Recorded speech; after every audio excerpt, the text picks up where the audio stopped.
Suaranya.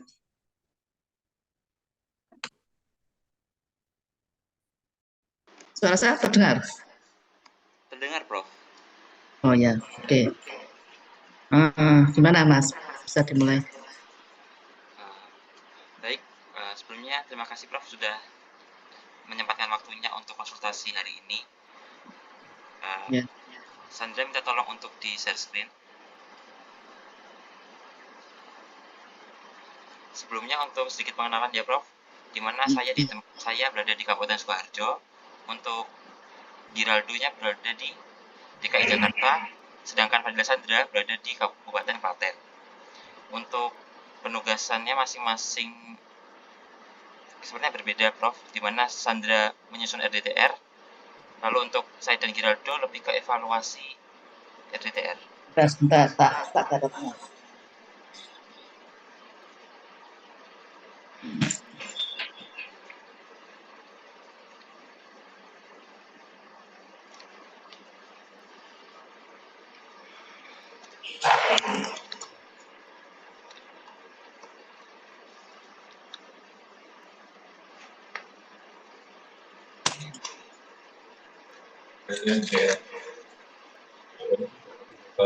Ini MSIB ya? Iya, Prof. Program MSIB ya? Mumtaz di Sukoharjo. Iya. Terus kegiatan apa? Untuk saya sendiri, sementara ini lagi proses menilai KKPR yang sudah ada, Prof, untuk dibuat analisis dampak. Gitu, Prof. KKPR tentang apa? Kegiatan apa? Dari KKPR yang ada, Prof, itu dinilai kayak dampaknya bagaimana di sosial untuk buat analisis dampak, Prof, untuk revisi RDTR ke depannya, begitu. Oke. Masukan ada. Iya, Prof, untuk melengkapi PK-nya, Prof. Oke. Terus yang siapa tadi? Aldo di DKI. Izin menjawab, apakah suara saya terdengar, Bun? Iya, terdengar. Iya, kalau saya pribadi, saya berada di penempatan di Jakarta untuk saat ini masih pada tahap monitoring dan evaluasi terkait dengan peninjauan kembali RDTR, Prof. Tapi masih mencoba untuk menghubungi mentor supaya dilibatkan dalam PK. Karena pada awalnya itu tenaga sudah ada tenaga ahlinya. Jadi masih pada tahap untuk berkonsultasi dengan mentor supaya ikut dilibatkan seperti itu, Prof. Oke. Kemudian ini Fadila di DPUPR Klaten. Klaten, Bu, untuk DPUPR Klaten. itu penyusunan RDTR kawasan perkotaan ke Malang, Bu. Oke. Ya, oke, lanjut. Nah, mungkin berdasarkan CPMK yang sudah diberikan, kami meminta untuk kayak rekomendasi kegiatan begitu, Prof, untuk setiap CPMK-nya. Mungkin saya cek dulu CPMK ya, itu. Baik, Prof.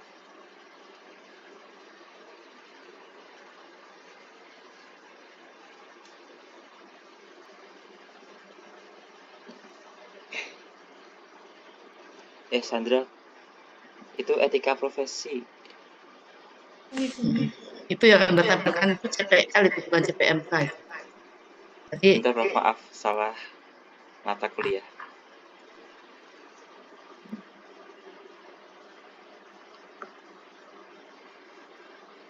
Nah, ini mungkin. Mahasiswa mampu menjelaskan urgensi evaluasi perencanaan. Kemudian prosedur dan teknik. Kemudian prosedur teknik evaluasi substansi perencanaan. Jadi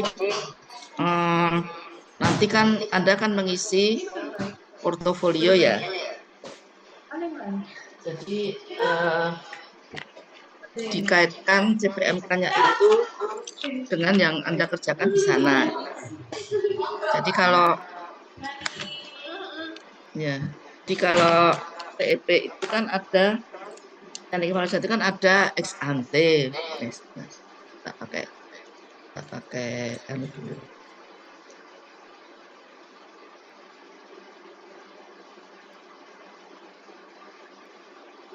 Ya, jadi kalau Anda udah anu EP toh, itu kan ada apa namanya ex ante. Jadi kaitannya dengan dokumen yang dia belum dilaksanakan.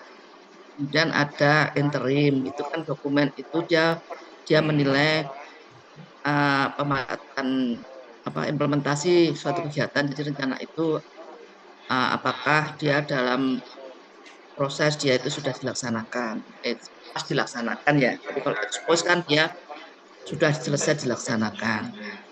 Nah ini dalam kaitannya dengan produk Anda itu pada KKPR itu masuk di mana? Masuk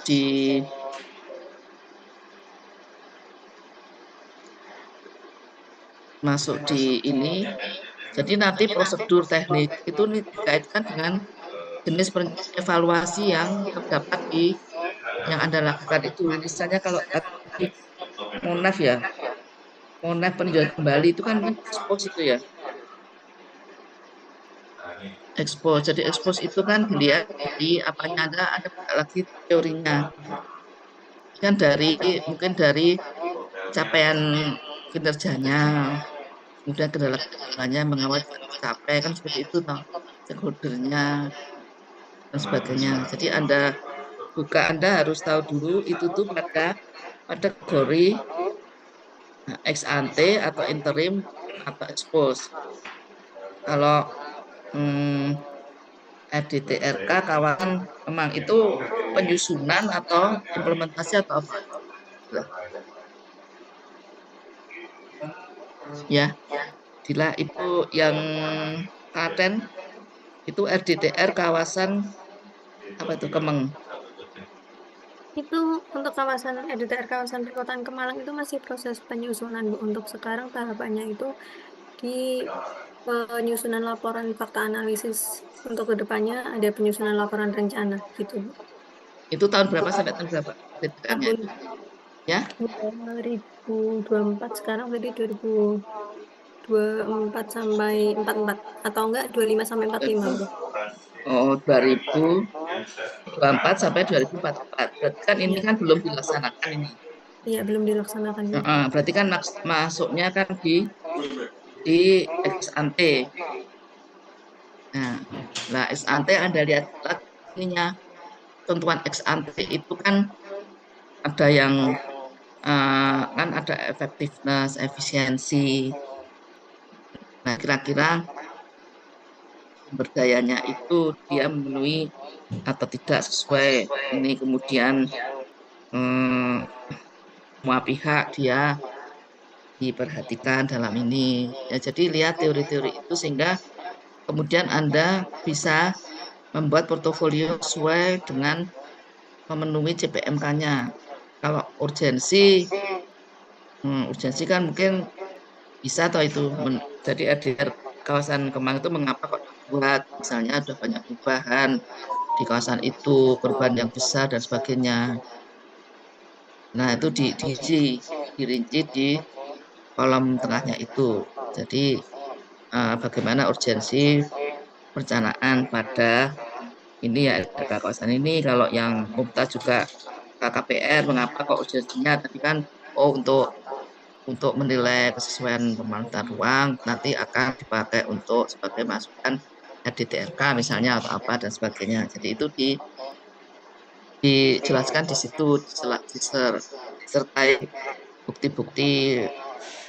Biasanya urgensi itu mungkin ada di KAK juga ada ya itu ya. KAK-nya mengapa kok dilakukan evaluasi, RDTK mengapa kok dilakukan Monef. Nah, itu harus Anda jelaskan di situ.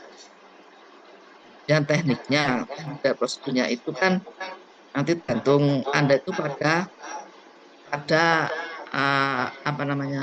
stage yang mana, pada stage ex ante atau pada stage tadi kan yang EDTR yang 2024 itu kan berarti dia ex ante karena kan belum dilaksanakan. Nah, prosedurnya bagaimana?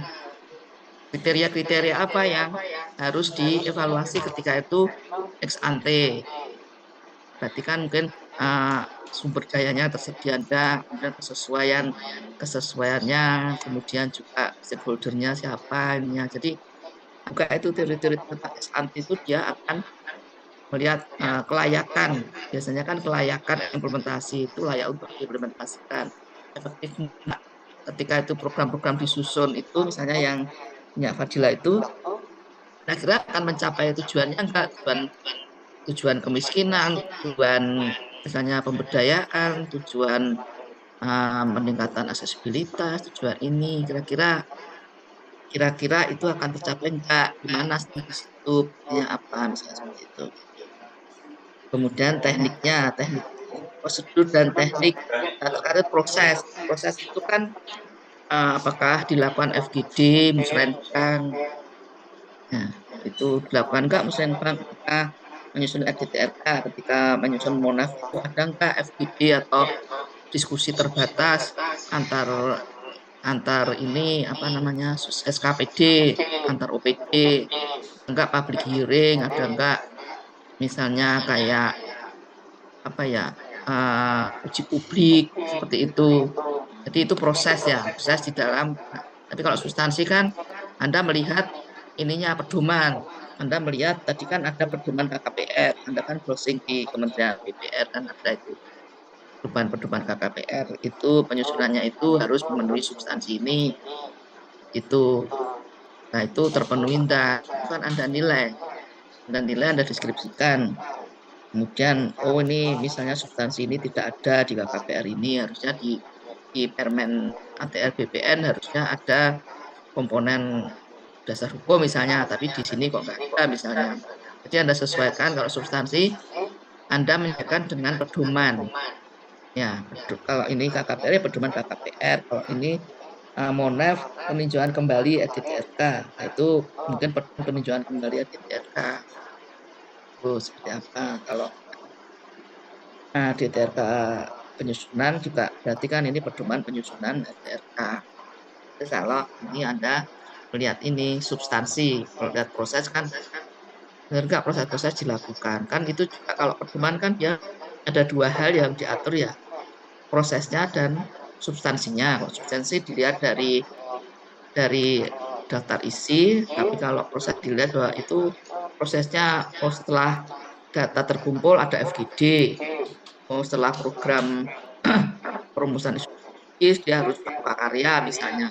Dan ketika perumusan program ada diskusi terbatas prioritasi program misalnya. Dan ketika dia menyusun anggaran ada diskusi, ketika terakhir ada musrenbang misalnya. Jadi itu proses-prosesnya. Ya, itu sih kira-kira di sini yang pertama Anda jelaskan referensinya. Nah, jadi ini sedetail mungkin ya. Nanti kedetailan Anda itu nanti akan menentukan nilai Anda. Evaluasi, nah ini evaluasi stakeholder. Nah itu dengan dokumen FDRK itu kira-kira stakeholder siapa saja yang akan terlibat di situ. Kira-kira equity-nya terpenuhi atau enggak. Nah, atau ada ketimpangan, ada stakeholder yang tidak masuk. Oh misalnya disability enggak masuk misalnya. Atau ini hanya dominasi swasta, jadi adil enggak ininya. Kira-kira itu sih, mungkin ada yang mau ditanyakan. Nah, jadi semua dikontekskan kepada apa yang Anda di sana. Kemudian kontekskan dengan teorinya. Ya, teori dari TEP. Jadi Anda nanti memahami, oh kalau yang Fadila itu, oh berarti itu ex ante. Nah, kalau yang Monef mungkin expose, karena kan kalau di Monef kan mungkin tinggal Monefnya itu Monef tengah-tengah, atau ketika DTRK itu sudah selesai. Kalau DTRK-nya misalnya 2003 sampai 2023, kemudian evaluasinya 2024 misalnya. Berarti kan itu kan sudah selesai tuh dokumennya dilaksanakan. Nah, berarti kan itu expose. Ya, tapi kalau tadi nih dari Gila kan EDTRK-nya kan 2024 sampai 2024. Mungkin kan belum berlaku itu. Berarti kan ex ante. Dilihat ex ante itu kriterianya apa untuk mengevaluasi itu. Ya, ya biasanya kan kelayakannya, aktivitasnya, posisinya. Jadi dilihat itu 6 kriteria evaluasi itu kan ada effectiveness, efisiensi, equity, appropriateness, kayak gitu. Nah, itu pada ex ante kan beda dengan ex post, beda pada interim. Nah, ini KKPR itu juga. Nah, ini termasuknya dia apa pada pelaksanaan atau dia sebelum. Kira-kira itu bisa dipahami nggak? Bisa dipahami Sementara Mbak? cukup paham, Bu. Oh, oke. Bisa ya, bisa kan. Jadi serinci mungkin yang Anda gitu. Oke, ada pertanyaan? Saya izin bertanya, Prof. Ya. Terkait materi terkait dengan ex ante, terus ex possible apa dan lain-lain itu tadi, apakah Hmm? terdapat PPT-nya ya, Prof? Untuk kami pelajari kembali atau sudah ada di Oh, biasanya eh, biasanya di OCW G-Drive atau kelas Jakat ya, Prof? Anda dulu. Oh, Oh ya, baik, Ding. Prof. Oh ya, Mungkin nanti tak share anunya aja ya, G-Drive-nya ya. G-Drive materinya ya. Mm-mm. Oh iya, karena Anda nggak ikut ya. baik, Prof. Oh iya. Nanti akan mungkin Oke. saya juga bertanya ke Hmm. teman-teman yang TEP juga. Ya, Oh, Prof. nanti ada tanya. Tapi Nanti intinya mungkin itu mohon ya. izin Jadi di situ itu kan, materinya dikirim. jadi evaluasi itu ada 3 tahap. Intinya evaluasi itu dilakukan sebelum dokumen itu dilaksanakan. Itu namanya ex ante. Kalau di contohmu ini mungkin yang itu RDTRK yang Fadila itu 2004 2004 itu kan belum dilaksanakan. Ya, jadi yang dinilai itu kan kelayakan pelaksanaan itu nanti akan layak enggak ketika dilaksanakan dari sisi biaya, dari sisi kalau efektivitas itu pencapaian tujuan. Kan ada baseline-nya itu kemiskinan itu misalnya 20% itu mau dikurangi dalam 20 tahun itu menjadi 5% misalnya. Nah, itu program-programnya itu cukup cukup memadai enggak untuk bisa mencapai pembangunan di satu daerah itu. Dan di situ ada indikator-indikator misalnya jenjangan wilayah misalnya. Nah, dengan program di situ itu dia itu cukup bisa mengurangi kesenjangan wilayah enggak? Oh, ternyata ada program peningkatan aksesibilitas, peningkatan transportasi, peningkatan jalan, peningkatan drainasi dan sebagainya. Lah itu kira-kira lah itu yang dinilai. Nah, itu kalau ex ante. Kalau yang yang itu kan mungkin sudah selesai berarti itu expose. Expose itu kan yang target-target indikator yang ditetapkan di depan itu dia tercapai enggak di akhir. Ya, jadi kalau kemiskinan tadi 20%, kemudian ditargetkan 10%. Nah, itu tercapai enggak itu ininya 10% itu. Dan apalagi itu kan ada agenda-agenda pembangunan, kemudian ada isu strategis, ada tujuan-tujuan pembangunan ditetapkan itu dia tercapai enggak di akhir perencanaan itu. Kan ya keterlibatan stakeholder. Nanti ada materinya itu. Nanti saya kirim G-Drive-nya. Jadi Anda pelajari dulu materinya itu, kemudian Anda cocokkan dengan yang Anda lakukan di sana. Jadi coba Anda buat draftnya dulu, Anda pelajari, Anda buat draftnya, nanti bisa dikonsultasikan lagi. Sebelumnya, Prof, Ya. dimana kita kan ini melaksanakan program selama 3 bulan ya, Prof. Jadi rencana kami akan dilaksanakan setiap bulannya untuk konsultasi. Apakah Prof berkenan untuk seperti itu, Prof? Ya enggak apa-apa, tapi ada janjian waktunya ya. Jadi supaya bisa dialokasikan yang semuanya kosong gitu. Baik, Prof. Izin Mungkin bertanya, Ya, gimana juga? memastikan lagi. Jadi untuk yang punya saya, yang penyusunan RDTR ke Malang ini tadi, itu kan memang sampai di draft fakta analisis ya, Prof.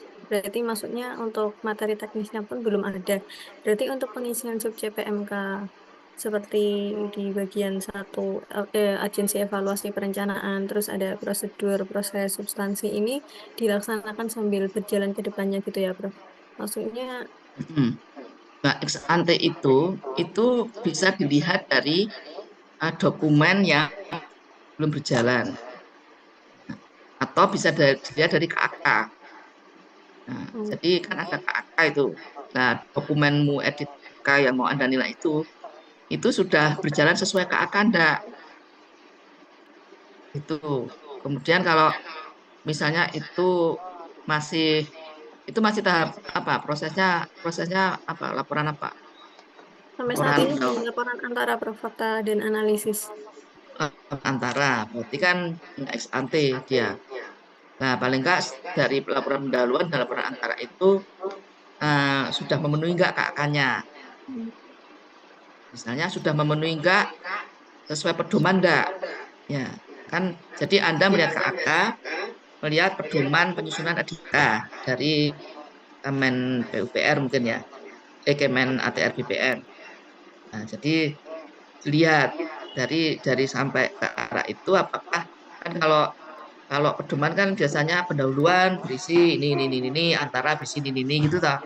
Hmm. Nah, itu dilihat ininya substansinya sistematikanya sudah cocok belum dengan pedoman, sudah bisa menjabarkan KAK-nya belum itu. Kemudian juga kontennya itu sesuai enggak dengan yang dipersyaratkan di pedoman. Ya kan misalnya oh harus memuat konstelasi wilayah, harus memuat ini, harus memuat ini kan kayak gitu. Nah, itu muatannya itu sesuai enggak dengan aturan yang dipersyaratkan oleh Kemen RPN misalnya. Ya, enggak apa-apa walaupun masih sampai antara ya Anda menilai sampai antara. Tapi kalau Anda sampai akhir ya menilainya sampai akhir. Mana Itu yang sih. tidak sesuai? Kan itu mungkin ada sektor, ada perumusan struktur ruang, ada perumusan pola ruang, dan kan itu detail gitu. Ada hanya sarana prasarana, satu ini dan sebagainya. Nah, itu sesuai enggak? Karena itu kan menentukan kualitas edit RK ya. Nah, itu nanti Anda nilai kesesuaiannya. Mm-mm. Itu Berarti ada 6 kriteria, tapi mungkin tidak harus semuanya sih. Paling enggak Anda memahami prosesnya, memahami misalnya salah satu substansi itu mau Anda detailkan lebih detail ya bisa misalnya Anda tentang eh, struktur ruangnya atau tentang pola ruangnya atau khusus tentang rencana sarana prasarananya.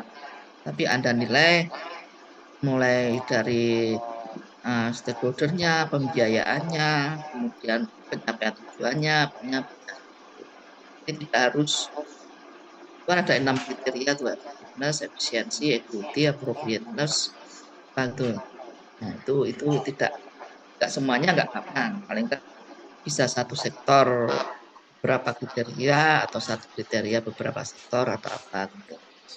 Tapi intinya Anda harus mengerti alurnya, bagaimana cara mengevaluasi sebuah dokumen. Ya. Kemudian untuk laporannya itu nanti apabila sampai laporan rencana yang kita tuliskan yang saya tuliskan di portofolio ini termasuk laporan pendahuluan, laporan antara dan laporan rencana gitu. Maksudnya Hmm, tiga-tiganya di review gitu berarti ya. Dengan memilih salah satu atau keenam dari kriteria tadi. hmm, hmm, hmm. Terus Baik. memilih misalnya sektor tertentu nggak perlu semua sektor ya nanti terlalu ini ya karena di perkuliahan kita juga mengevaluasinya itu nggak semua sektor. Anda pilih satu sektor ekonomi juga boleh pariwisatanya misalnya atau pertanian atau apa itu boleh ya. Kalau untuk di perkuliahan reguler itu kan juga hanya memilih satu kriteria dari enam kriteria itu tadi ya, Prof. Nah, Ya, untuk pilihan kriteria itu apakah dipilih berdasarkan potensi unggulannya atau ada kriteria tertentu gitu nggak, Prof, untuk memilih? salah satu dari keenam kriteria tadi. Prioritas apa Sebetulnya boleh apapun sih pilih itu? tergantung konteks ya. Jadi misalnya sarana prasarana, Anda mau melihat apanya, misalnya melihat eh, efek eh, efektivitasnya misalnya. Oh, berarti tujuannya apa dari sarana prasarana itu? Dia itu kan ada beberapa tujuan. Ada tujuan yang dia terkait dengan program itu tuh dia di tujuan yang keberapa kan itu misalnya.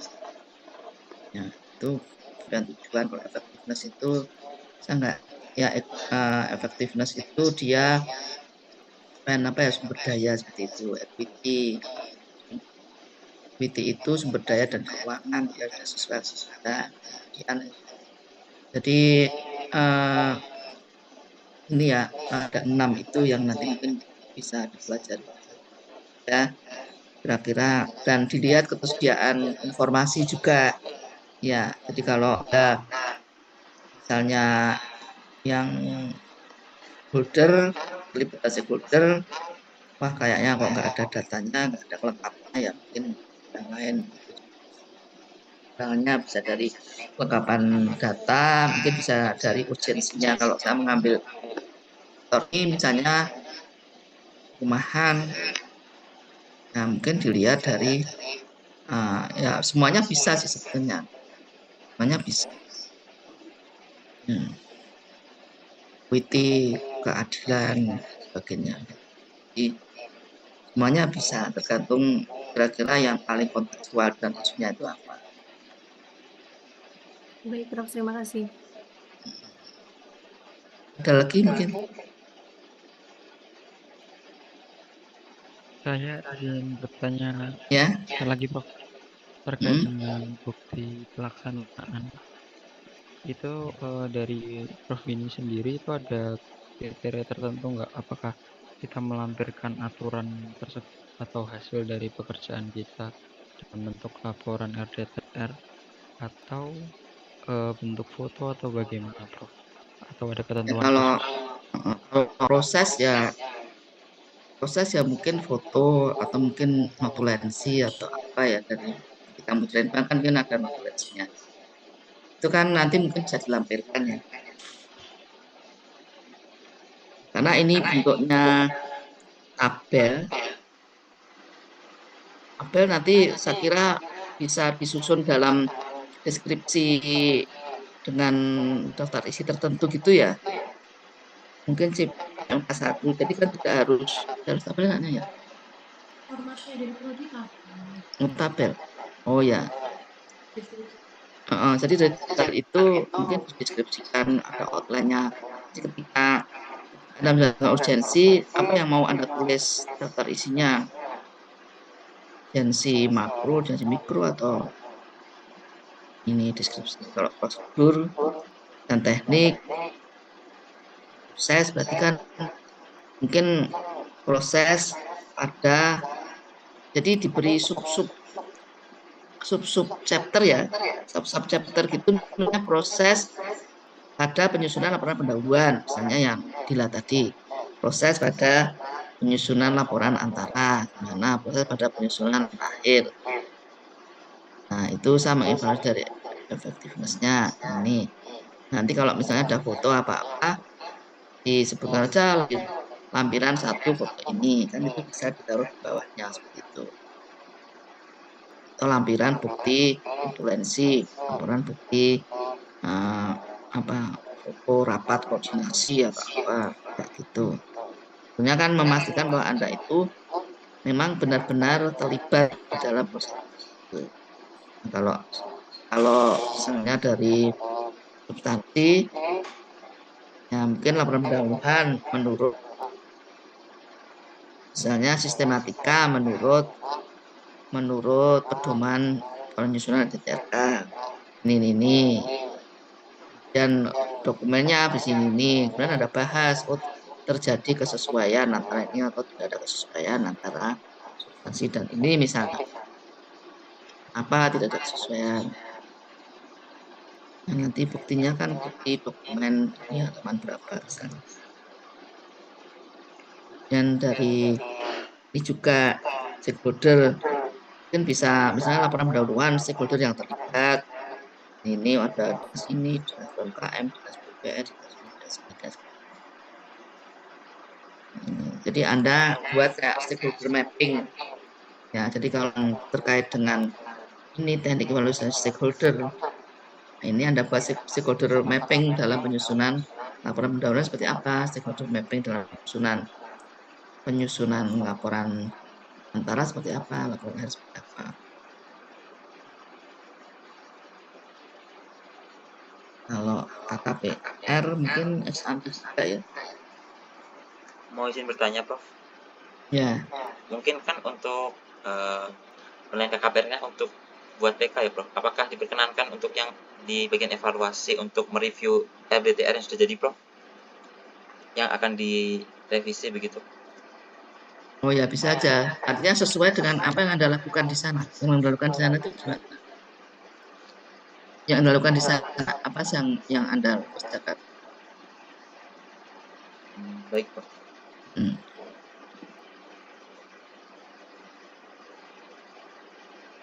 Oke. Atau ini dipelajari dulu teorinya. Ya, nanti jadi karena sudah mulai bisa memikirkan kira-kira saya mau jenis evaluasi saya itu mau yang mana, kemudian saya mau milih aspek yang mana, saya milih kriteria yang mana. Mungkin itu dulu di awal. Jadi untuk bisa tahu itu kan Anda harus membuka kembali apa yang Anda lakukan, kemudian membuka teorinya itu. Nanti di presentasi berikutnya, kalau urgensi mungkin tidak bisa ngisi semua ya ini ya. Dan situ kan nanti kalau ada akarnya kan ada latar belakangnya atau mengapa kok itu disusun. Oh, memang sudah habis ininya atau sudah ada perkembangan bangunan yang besar atau mungkin karena ada bencana Klaten belum disusun lagi di TRK atau apa itu kan pasti ada itu di AK-nya itu. Kalau urgensi mungkin semuanya bisa nyusun lah minimal ya urgensi itu nanti sudah terisi ya ketika konsul setelahnya itu ya dan Anda pelajari ininya teorinya sama Anda berusaha untuk mengintegrasikan dengan apa yang sudah Anda lakukan di sana. Itu gimana? Masih ada pertanyaan? Sementara cukup. Ya. Oh ya, jadi asumsinya kalau Anda sudah mempelajari ininya, teori-teorinya kan nanti Anda sudah pandai untuk bisa memahami materi. Itu kira-kira ya ini saya kirimkan linknya ya, link materinya. Baik, Bro.